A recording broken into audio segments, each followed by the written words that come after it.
Welcome to the Warchant TV Sunday Breakdown Show. We're here at the Tomahawk Grill on Tennessee Street, talking Florida State football as we do every Sunday about 11:30 a.m. in the morning, getting ready for the NFL games here. And we're talking Florida State football. I'm here with managing editor of Warchant.com, DC Reeves.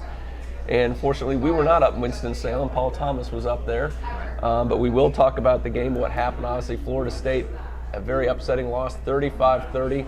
2 weeks in a row losing by that score is a little ominous there. And Florida State drops to 2-3 in the season, 0-2 in the ACC. A little bit of surprise. We'll talk about the particulars in this game. 425 total yards for Florida State. Rashad Green had a huge game. We'll want to get into that. That's one of the few positives from this game. But, of course, the 13 penalties and the 5 turnovers, it's hard to forget about that. And that was really the key to the game. But first of all, just in general, I think we kind of we didn't expect it, but I mean, Oklahoma, Clemson, understandable. How surprised are you after a bye week to have this kind of a letdown against Wake Forest? Yeah, I mean, let's face it, it was the same story, the exact same story, the same score, the same turnover issues, the same penalty issues. I mean, and like you said, what's particularly disturbing about that is, okay, Clemson coming off a physical game at Oklahoma, on the road, Clint Trickett making his first career start. There's a lot of excuses you could sort of build in for that, whether valid or invalid. But you look at this one, like you said, coming off a bye week. I mean, you had 2 weeks to prepare for a team that doesn't have the same athletes that you do. A team that certainly, hey, there were 32 touchdown underdogs at home. So even Vegas considered this to be a pretty lopsided game, even with them going to Winston-Salem, and to have that amount of time to prepare for them. And it's the same issues again. Penalties, turnovers, and really just a lack of production. The yards are there, and it's a little it's a misconception. I mean, yeah, they were able to drive the ball. They had some nice plays here and there. At the end of the day, when it mattered, when plays needed to be made, they weren't made. So that's where they are, 2-3. And I think a case could be made. Now, I heard the expression last week, and I thought it was a little premature. They said Florida State, some of the guys on ESPN said Florida State was the most disappointing team in college football. I thought, you lost 2 games that were close. You were favored to lose, so I didn't really buy that. I do buy it now. I think you can say Florida State is the most disappointing team in college football to be in the top 5. And not still in week 7, you don't have a win against a BCS team. I mean, that's insane. Yeah, there's no question about that. And I mean, 2-2, they might end up having 2 losses against top 10 teams. I mean, you're talking about Oklahoma and the way Clemson's playing right now. Certainly, I mean, you're talking about teams that will probably finish in the top 10. But now, certainly you add this 2-3.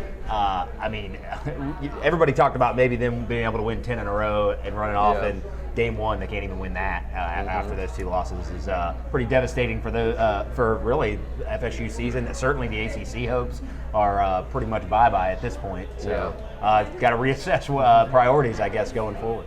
And we'll talk about that a little bit later. But let's first of all, really tough injury. Give us the latest on Chris Thompson. We saw him carted off, and Jimbo Fisher talked about it in the game. It's not looking real good for the young man from Madison County. Yeah, we don't have any. I know they kept him in the hospital overnight in Winston-Salem.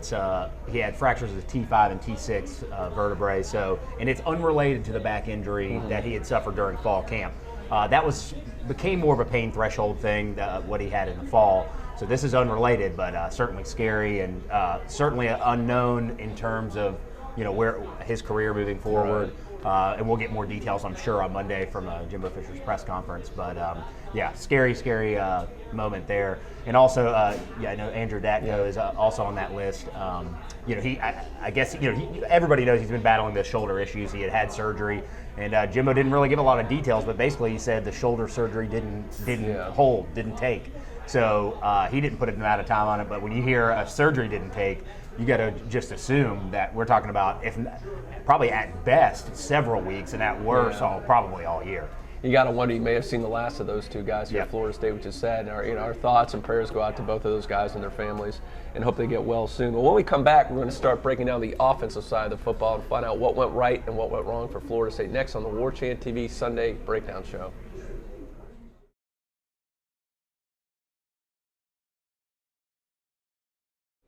Welcome back to the Sunday Warchant TV Breakdown Show, live from the Tomahawk Grill. We're talking Florida State football, breaking down the loss against Wake Forest on Saturday. And let's start with the offense, DC. And, overall, not too bad. They scored 30 points. That should have been enough to win this game. You would think, and that's actually one of my predictions. I picked they'd get 30 points. I just didn't have any idea Wake would score 35 on the other end. Right. But even so, there's still obviously some issues in this game. You had, I think, 4 holding calls in the game. You had a procedure. You had several drops. So while they were moving the ball up and down the field, especially after they took Clint Trickett out and put E.J. Manuel in the game, they're still just kind of stumbling over themselves and still just making silly mistakes. Yeah, I don't think the offensive issues are as baffling. My opinion, I don't think the offensive issues are as baffling as the defensive issues, and the fact that giving up 35 to Wake Forest, certainly turnovers hurt them, but still we're talking about Wake Forest. Offensively, once E.J. Manuel came in the game, showed some flashes, but he also made mistakes. Yeah. But there's a lot of people like on the boards that want to put a lot of that on EJ. But look at his situation. I mean, he steps into a game that they're already behind in. I mean, that nothing's been going right, and as we've talked about for weeks now, the offensive line is just not there. I mean, and that was proved again on Saturday. That's going to be a problem all year, it seems like, unless they find something fast. So, I don't put that all on EJ. Certainly he made some mistakes, made some key interceptions. But it looks like the pieces, I mean, that's the one time I do agree with Fisher saying we're inches away or we're this close, or the little things. I really do think some of that is little things, considering the offensive line issues. I think it really is a couple little mistakes here and there, one bad throw, and the offense really can get going. Because like you said, 400-something yards, 30 points. I mean, there is some production. Yeah, there's some hope there, I think, too. And I think 3 of the interceptions out of the 4 were tip passes. And Clint Trickett taking off running, trying to take off linebackers. He just simply physically can't match up, so you're not surprised at all that fumble happened with him either. So you can kind of see some of those things working themselves out. Obviously, the holding calls, I think, are a function of the problems on the offensive line. I mean, I don't know if that's going to go away that easy. You had to start, you mentioned Andrew Dadko being out, you had to start 17-year-old Bobby Hart on one side. I mean, this kid's got a bright future, but he's 17 years old starting a college football game. So, I mean, he's going to get better and better, but there are going to be some problems there. I think the bigger surprise to me is Zebri Sanders, a guy that some people were muttering was going to be a high draft pick. And he hasn't had a good season. He was just horrible against Wake Forest. It's not like he's going against a Daquan Bowers or some guy who just is going to tear him up. I mean, that was a very disappointing performance. I mean, it's a defense that had 3 sacks coming into the game. And so it was funny. You looked in the first quarter and you said, hey, maybe they found something. I mean, they had about 53, 55 rushing yards in the first quarter, and had some nice plays. A lot of running backs saw some time, but then there you go. At the end of the game, they've got 100 yards basically, and there was it almost seemed as if for every big play, every 8, 10, 15-yard game you'd see in the running game, it was a stuff for -1, a stuff for -2 the very next play. I mean, that's just no consistency, and it's pretty amazing, pretty shocking to see an FSU offensive line not get manhandled, but really get controlled, at least up front, by a Wake Forest defensive line again that had 3 sacks coming into the game. So surprising, and we'll have to see. I mean, I don't know what you can do at this point. It isn't like you can go sign guys. So, I mean, you'll have to see what they can do to patchwork this thing up. Don't think you hit the free agency market or work some trades out, maybe? Right. Unfortunately. They would if they could, probably. Well, 110, you mentioned the rushing game. It has improved. It still's got miles to go, but 110 total yards, 4.1 yards per carry. And when you take out the quarterback runs, the little reverse they did, it ends up being 4.6 yards per carry for the running back. So not bad. Not bad, but like you said, when you're taking you make a 10-yard run and then you get a 5-yard negative run for a safety on the next play. I mean, those are the kind of things that are just going to kill you. And we saw James Wilder finally, and I mentioned before, I want to see him run between the tackles and see what he can do, and he looked pretty good. Yeah, and then you didn't really see him again. That was surprising. And then now, Devontae Freeman looked good too. He had a couple nice runs, and as Fisher talked about in the postgame, they had 3 or 4 20-plus yard plays called back on the holdings, as we talked about, which goes back to the offensive line issues. But certainly some of the young guys look good. I was surprised to not see Wilder back in there again. I mean, he came in on the goal line, ran hard, scored the touchdown, his first career touchdown. So, Jermaine Thomas, everybody had been calling to see him. He had been in Fisher's doghouse, we assume. And then he goes out, has a couple nice runs, and then takes the completely inexcusable safety. And I imagine that might be one of the last few carries. Right. I mean, you saw how upset, if you watched the Jimbo press conference that we had on Warchant.com, I mean, you saw, I mean, he even mentioned that play in particular, how that's a golden rule of running, to not try to get a cutback inside your own 5-yard line. So I imagine we may not be seeing a lot of Jermaine Thomas again. That might have been a quick debut and exit for him. But some bright spots in the running game, especially from the young guys. And you got to wonder if Wilder is able to have a couple snaps in this game. Why wouldn't we be able to see more of him going forward? Well, I think going forward, you mentioned Jermaine Thomas probably back in the doghouse. Ty Jones just has not played well at all this season. It looks like we hope we're wrong, but it looks like Chris Thompson's probably done, at least for the season this Yeah. year. So, I mean, you're not going to win the ACC. You've got two promising wins. Let's get Wilder. Let's get Devonta Freeman. I think they might be time to think about just getting those guys in the regular rotation and working for the future. I think that's what the season's come down to. And you've got Bobby Hart going in. I mean, you've got to wonder if you've got a mediocre or worse offensive line, at some point do you start with all these trying great to get freshmen? Yeah. Right. Do you start trying to? I mean, how much? Really, the only way you can say it, how much worse could it get by putting the freshmen in and giving them some experience? So, right, you're 0-2 in the ACC. You've got 3 losses already. You're probably out of the ACC race. Why not get those guys experience? Certainly, it's going to happen at running back, as you said. I don't think they have any choice at this point. And I think a lot of those guys, they've lost their red shirt. We know obviously Bobby Hart. I think Mateus has been out there and played. I think Trey Jackson. I mean, some of those guys. So why not go ahead and play them? I agree with you totally.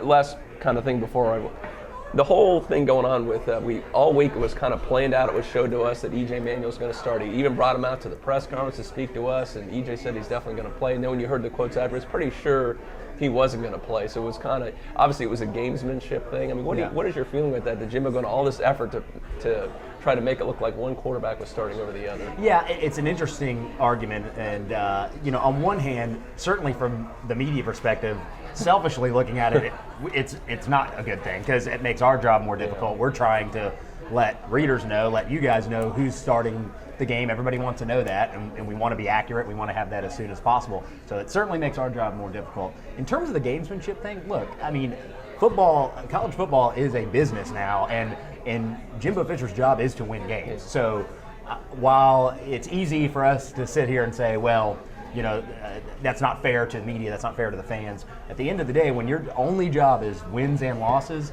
if you feel like that's going to give you an advantage, then you almost can't blame Jimbo for doing that. That said, does that distract the team? I mean, are you having guys really sharing snaps we don't know what's happening in practice, but I mean, we know pregame. I mean, EJ got every rep of the one. Right. Well, put it this way: are you outsmarting yourself? I guess that's really the best way to look at it. I mean, you spend all this time masquerading one guy out there, and then it's really somebody else, and then the guy who comes in as backup doesn't play well. I mean, at the end of the day, is it really worth all that hubbub and all the misdirection on who's going to start if it's really not going to be an advantage for you, I guess. So, I don't blame them for that. I don't blame them for trying to help yourself increase your chance to win a game.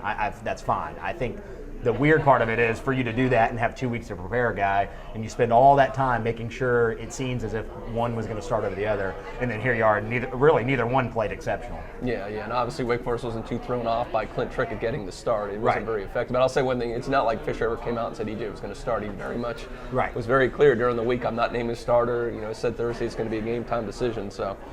And the last thing, I think we'd be remiss before we end the offense about talking about Rashad Green's incredible performance. 12 catches for 163 yards, had that great diving touchdown catch. And I mean, if not for a couple holding penalties, I think he would have had over 200 yards receiving. This is a freshman. What's sad right now to me is Sammy Watkins is having an unbelievable season for Clemson. He's going to get the freshman of the year in the ACC, but I mean, if not for him, Rashad Green would be the clear choice. Yeah, well, he's certainly in line to be an all-ACC player as a true freshman. And just on the rough math, I know he had 294 yards coming into this game. That this gives him right around 450.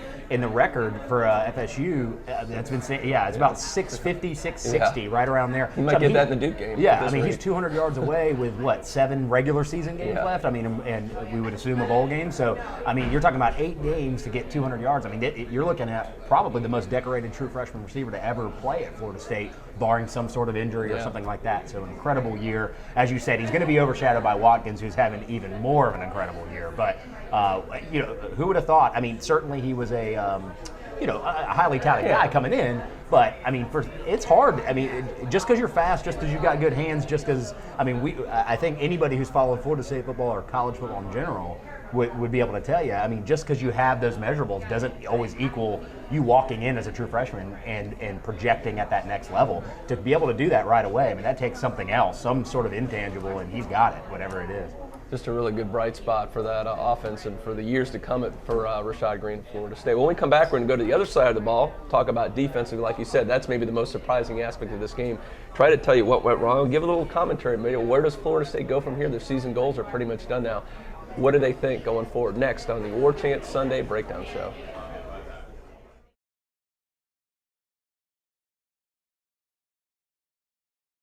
Welcome back to the Warchant TV Sunday Breakdown Show here at the Tomahawk Grill. We're talking Florida State football, breaking down Saturday's 35-30 loss to Wake Forest, and we're here after every game at about 11:30 a.m., so come on by and join us.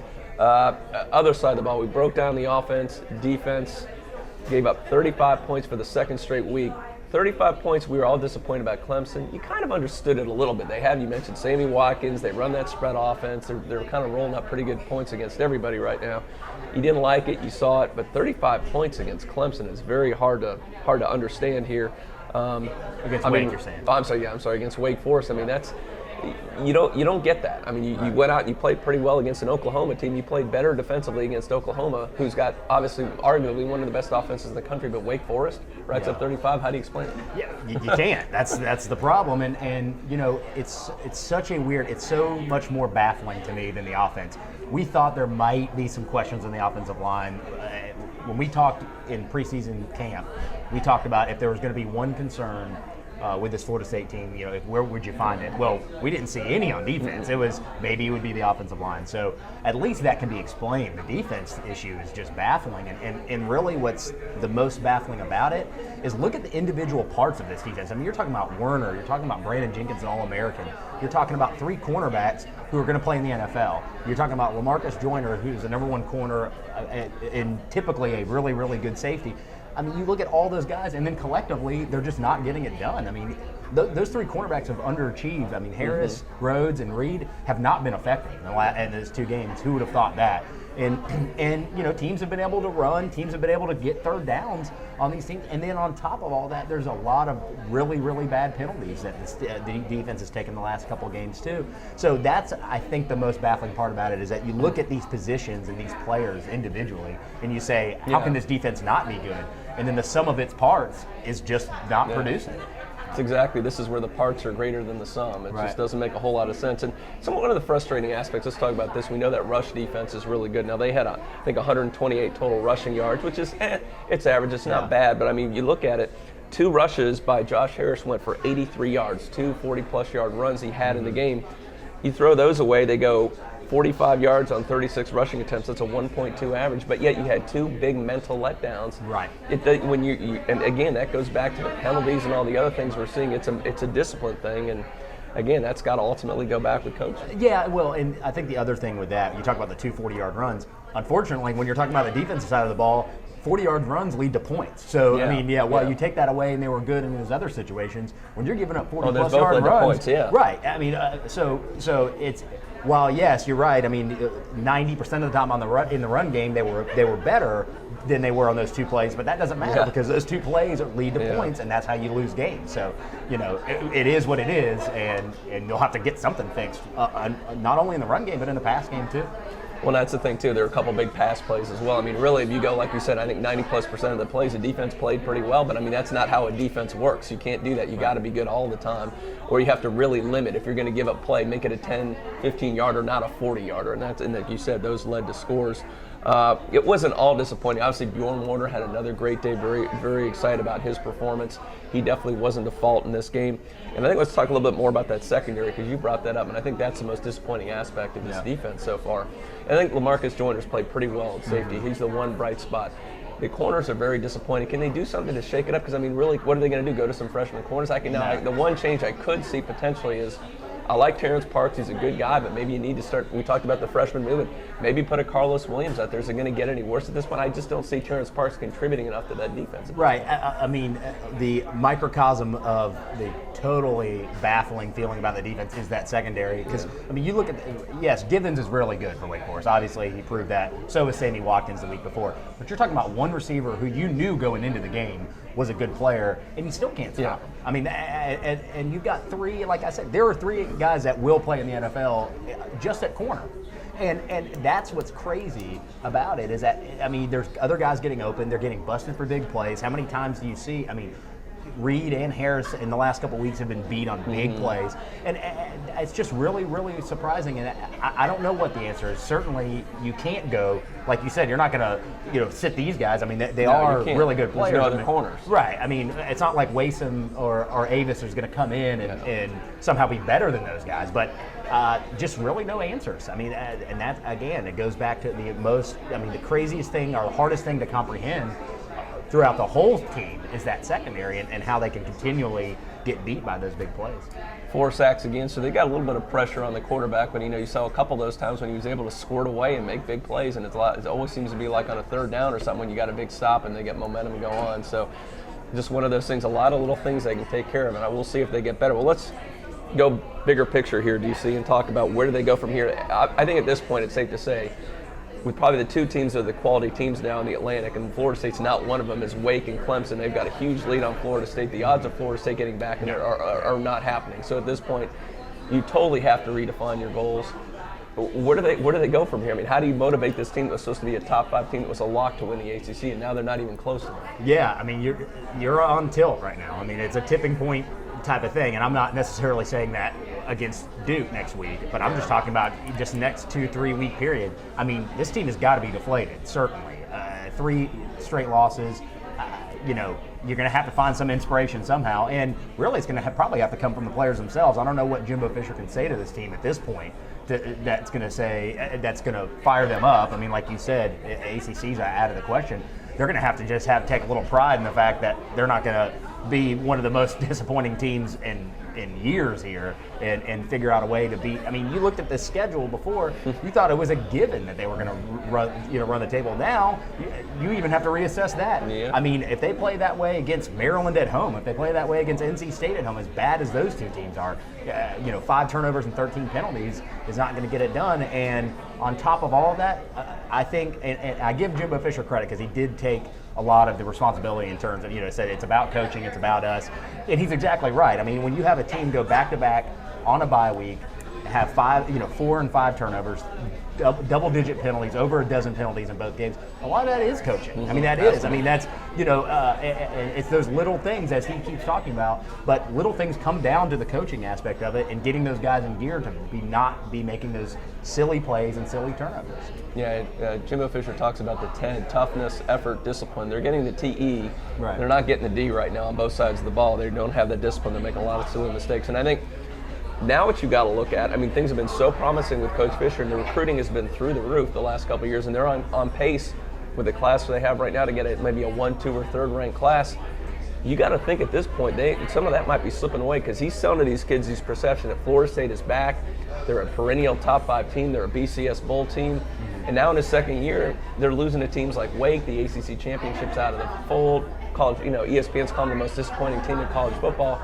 Now there's going to start creeping in some doubt about this coaching staff, some real doubt. And when does that start to affect recruiting? I think that has to be a huge concern, I think, for the coaching staff going down the run. So they need that win. They need to get to Duke. They need to win convincingly and to get in a roll. They cannot mess up anymore, or I think they're really going to start losing recruits. Yeah, and it's an interesting dynamic when you look at, I mean, obviously Fisher in year 1, not his players, 110 games. No matter what, even if he would have won 8 games last year, it's him coming in first year of the system.